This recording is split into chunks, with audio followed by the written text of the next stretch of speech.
Post-Dispatch reporter. You can read his current story about police arrest this eminent domain protesters at the mapping agency's site. Nick Pister, thanks for joining us here on the Big 550 KTRS. Good to be here again. How many people were protesting eminent domain on the site? Well, there weren't that many. There were about probably 7 or 8 that were out there by the time I got out there.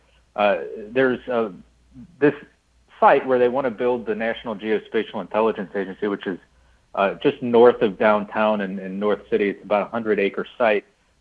It still has homes on it, but about half of the land is open land clear, and it's owned by Paul McKee, the controversial developer. And about 8 or so people had placed these signs on one of the vacant properties that used to house a church that many of their families had all gone to, and they put some anti-NGA signs on there saying, we don't like eminent domain, we don't want NGA. And at some point in the morning, McKee's people had arrived and started taking the signage off and putting it on the sidewalk because Congressman Lacey Clay was arranging a bus tour, a guided tour for the House Intelligence ranking member to see and visualize the site. So they had a lot, they wanted to show this guy. They didn't want him to see there's opposition in the community. So that set this whole thing off, and then there was all sort of back and forth. So at some point, the police are called. While I was there, they made some sort of agreement where they would move the signage to the sidewalk, but then they moved it back. And so at some point, Paul McKee himself comes driving up in his SUV and yells out of his window, like, get the hell out of here, or something like that. And then they get upset, and then he drives up a little further and demands that the police arrest them, and then he drives off, and then ultimately, yes, the police did arrest them for trespassing on the property. Yeah, this is kind of a big deal. This is a $1.6 billion facility for North St. Louis. This is the type of investment I don't think North St. Louis has ever seen. And so there are a lot of people who are holding their breath, and I could imagine that having a couple of people hanging out having no eminent domain signs sure doesn't look good when they're trying to sell a $1.6 billion facility. Yeah, it doesn't look good, but, I actually went on the tour with the congressman as they went through it. They could have totally avoided that area, which they did. The tour didn't go anywhere near there. And if McKee hadn't shown up and demanded the arrest, that wouldn't have even been a headline. It would have been pretty much nothing. And it just now is drawing more attention to it by, taking that sort of drastic act of doing that. So I think anytime you use eminent domain, or you're going to use eminent domain to take property, there's always going to be opposition. People are always going to be upset. Someone will be upset. So that's something that I think everybody sort of factors into this, especially with a project of this size and magnitude, something that the city desperately wants to keep, desperately is fighting to keep.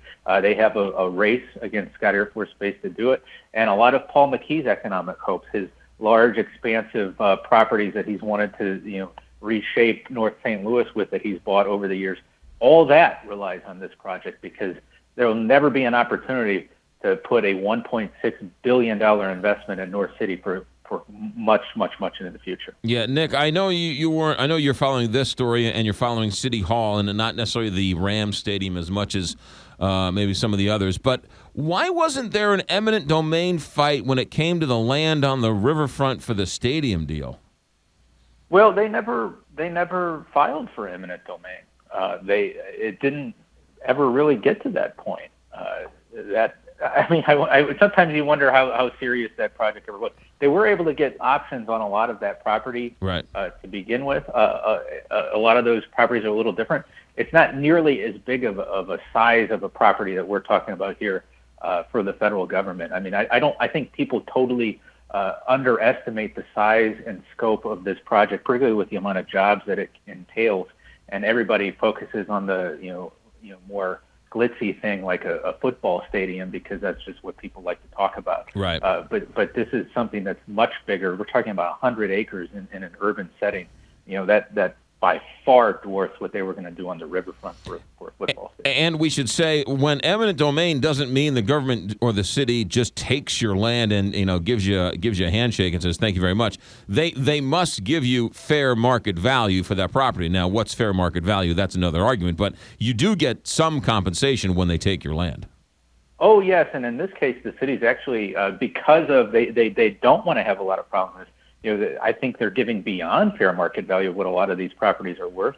A lot of these properties, it was a once proud neighborhood, but you have houses that have been in disrepair for quite some time, and many of the houses have been demolished or are no longer standing. So the city's actually even physically going to move an elderly woman's house who did not want to leave, was going to refuse to leave. They're actually physically moving this 3-story old brick house a few blocks away.